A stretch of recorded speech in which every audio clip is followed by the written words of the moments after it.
Agora falamos que a arrecadação federal bateu recorde em outubro. A receita do governo com impostos, contribuições e demais receitas somou 261 bilhões e 900 milhões de reais, segundo dados da Receita Federal divulgados nesta manhã. O resultado representa um aumento real de 0,92% na comparação com o mesmo mês do ano passado. E no período acumulado de janeiro a outubro de 2025, a arrecadação alcançou pouco mais aí de 2 trilhões e 367 bilhões de reais, representando um acréscimo pelo IPCA de 3,20%. O resultado é o maior desde os anos 2000, tanto para outubro quanto para o período acumulado.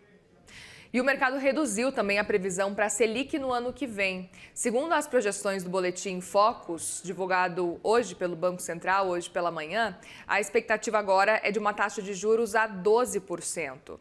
É a primeira queda na previsão desde 22 de setembro, quando a expectativa era para uma Selic de 12,25%. Também foram reduzidas as projeções do IPCA pela segunda semana consecutiva. Você vê aí na tela um pouco sobre essas atualizações. Inflação para esse ano desceu ainda mais longe do teto da meta, que é de 4,5, agora foi de 4,46 para 4,45, você vê aí na tela. A previsão para 2026 também caiu de 4,2 para 4,18.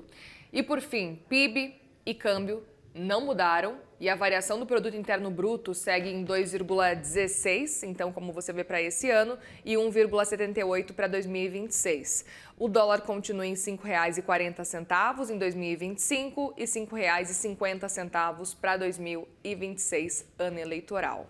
Vamos repercutir um pouco sobre essas movimentações relevantes mostradas pelo Focus? Conversamos agora com Marília Fontes, economista-chefe da Nord. Tudo bem, Marília? Bom dia, bem-vinda. Bom dia, Muriel. Obrigada aí pelo convite. Quero muito ouvir a sua percepção diante desse boletim Focus, que não trouxe uma grande atualização, por exemplo, de IPCA, mas veio com uma atualização com relação à taxa Selic. Queria ver na sua percepção o que está indicando com que a gente tem, pelo menos até agora, de dados, com o que a gente tem de movimentação também por parte aí do cenário fiscal. O que você consegue entender que a gente tem talvez aí mais um corte previsto para o ano que vem? Isso mesmo, as projeções vieram mais benignas, né? Elas têm caído bastante ao longo das últimas semanas. Então, no começo do ano, a gente tinha um IPCA, uma previsão de IPCA, tanto para esse ano como para os próximos, bem mais alta, e ela veio caindo ao longo do ano. E isso é uma mistura de um IPCA mais benigno, então, uma inflação que está surpreendendo o mercado para baixo, mais próxima do centro da meta, juntamente com uma posição do Banco Central mais austera em relação às expectativas do mercado. Então, a gente tinha alguns economistas acreditando que a gente poderia ver uma queda da Selic ainda esse ano, e o Banco Central afastou essa possibilidade, mostrando que não, que o início da queda da Selic não está próximo. Então, quanto mais austero o Banco Central mais ele controla as expectativas, então as expectativas de inflação caem, e também menor pode ser a taxa Selic no futuro, quanto maior é a ancoragem. Então, se o mercado acredita que o Banco Central vai perseguir o centro da meta, as expectativas já antecipam esse movimento e o juro necessário para que isso aconteça pode ser um pouquinho menor lá na frente. Então, é um misto de dados de inflação vindo um pouco melhores do que o esperado e um Banco Central com uma posição austera, crível, trazendo aí as expectativas para mais próxima do centro da meta. Eu queria até entender um pouco da percepção de vocês, inclusive para cortes de juros. A gente está visto um mercado projetando talvez um corte só lá em março. Vocês concordam com esse pensamento? Ou talvez já em janeiro já dá para cortar? Ou até talvez agora nesse ano ainda? Como é que vocês estão enxergando esse cenário? A gente acha também que é mais próximo de março. O Banco Central, no último comunicado do Copom, não deu indícios que ele já estaria começando a pensar num ciclo de cortes, né? Para ele cortar em janeiro, ele teria que preparar o terreno e já começar a falar em possível corte, né, no comunicado agora de dezembro. E acho que vai ficar muito em cima. Então, a gente acredita que a gente só pode falar de corte lá para março mesmo. A gente está junto com o que eu acredito que é a grande maioria do mercado. apesar de, embutido, né, nos preços das taxas de juros já ter alguma probabilidade relevante aí de corte em janeiro, mas a gente acredita que é mais para março mesmo, a gente vem, enxergando o Banco Central com uma postura mais austera. Perfeito. Outro ponto para a gente entender um pouco sobre esses próximos passos, existiu lá no começo do ano alguma discussão em torno de dominância fiscal. Eu queria entender se, na sua percepção, a gente está distante desse cenário agora, se realmente a gente está vendo uma inflação em direção aí à meta, ainda que bastante distante. Como é que você está enxergando também esse caminho que a inflação está fazendo? A gente tem o setor de serviços ainda muito resiliente, mercado de trabalho parecendo agora estar desacelerando aos poucos, mas ainda forte. Como é que vocês também estão avaliando isso? Eu acho que a gente beirou um cenário de dominância fiscal, né? Só para deixar claro para quem ainda não está muito familiarizado com o tema, dominância fiscal é quando o Banco Central aumenta a taxa de juros, ao invés da inflação ceder, ela aumenta por conta de um movimento de aversão ao risco que dispara a cotação da nossa moeda, aumentando a inflação. Então, quando o Banco Central levou a Selic para 15, se a gente estivesse num cenário de dominância fiscal, o dólar ia para 6, para 7 e a inflação subiria. Então não foi o que aconteceu, né? A gente tem aí um real muito bem comportado, em torno dos 5,30, estava até caindo, né, ao longo desse ano. Recentemente, na última semana, deu uma corrigida, mas ainda em patamares muito razoáveis. E a inflação, por sua vez, vem mostrando também sinais de arrefecimento. Então, estamos aí bem distantes de um cenário de dominância fiscal, mas a gente sabe também que o fiscal é um desafio importante e o mercado vai olhar principalmente para que os candidatos, né, ao longo do ano que vem, os candidatos à presidência vão falar, vão se manifestar a respeito da política fiscal futura. Então, se a gente tiver um novo presidente com uma política fiscal austera, muito provavelmente a gente vai seguir esse cenário benigno aí, de Selic alta com inflação cadente. Agora, se a gente vier a ter um governo, que fala não é tão comprometido com austeridade fiscal, a gente pode sim voltar rapidamente para um cenário parecido com dominância fiscal.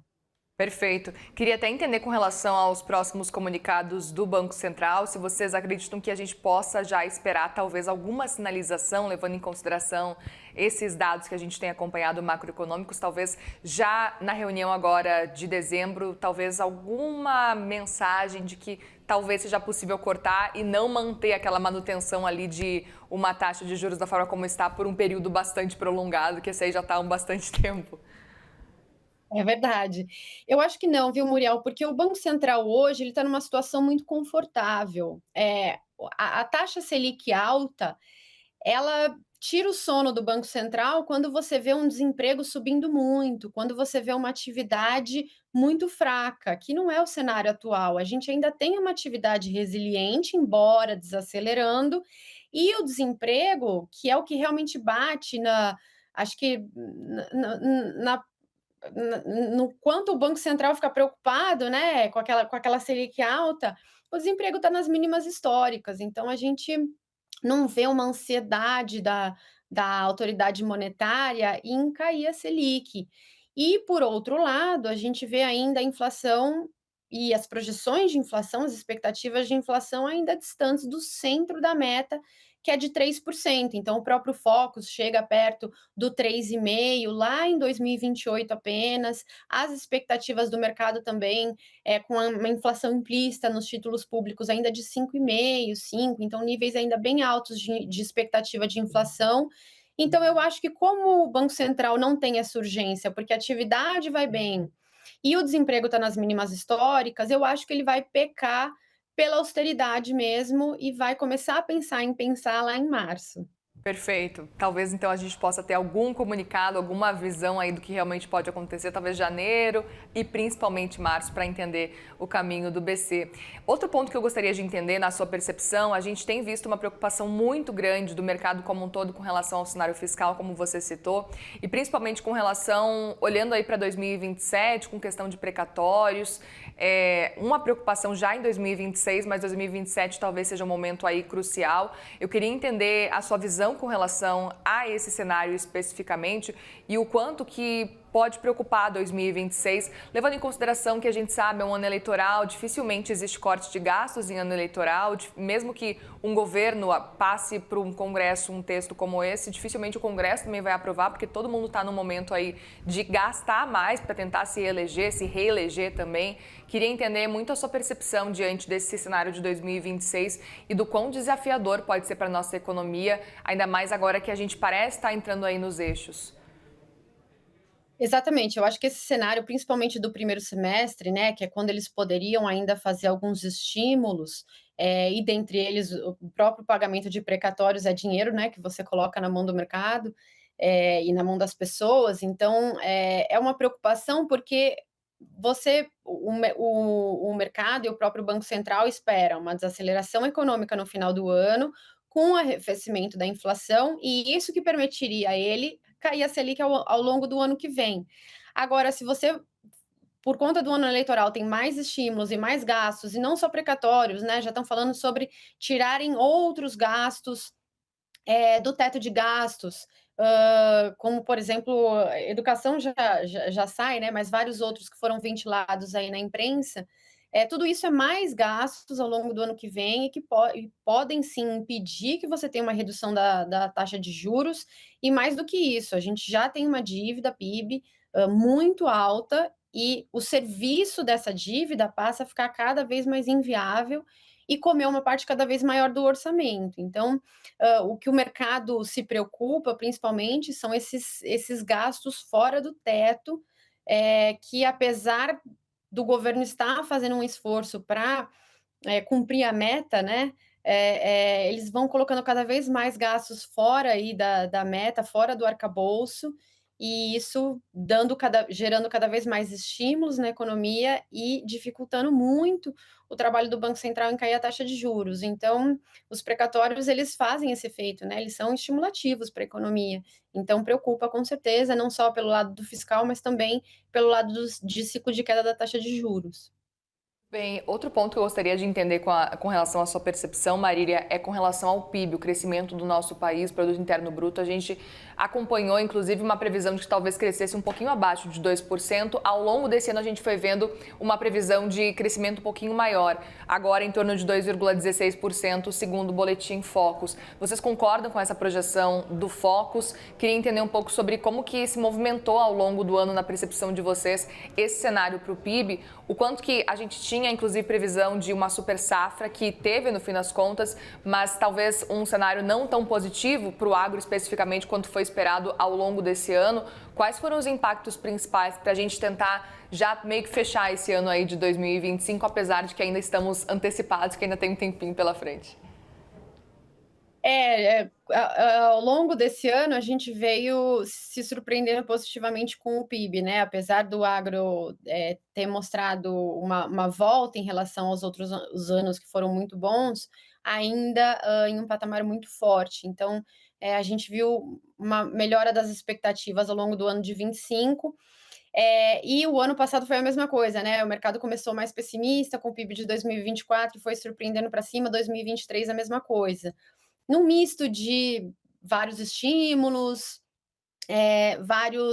várias políticas de crédito, como, por exemplo, o consignado, e a própria resiliência, né, da economia, da atividade econômica. Então, realmente, a gente foi surpreendido com um PIB um pouco mais resiliente, e foi exatamente o que fez com que a gente ficasse tanto tempo com uma taxa de juro alta, né, enquanto o mercado acreditava que ela podia ter sido bem mais fraca.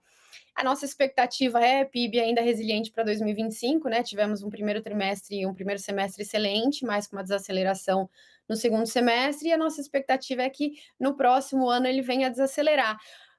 É, é, a gente está muito parecido com Focus, mas assim, com essa pulga atrás da orelha em relação a como é que vão ser os estímulos ao longo do ano que vem, para ver se de fato vai ter essa desaceleração, porque se não houver a desaceleração, o ciclo de queda da taxa Selic fica comprometido em 2026.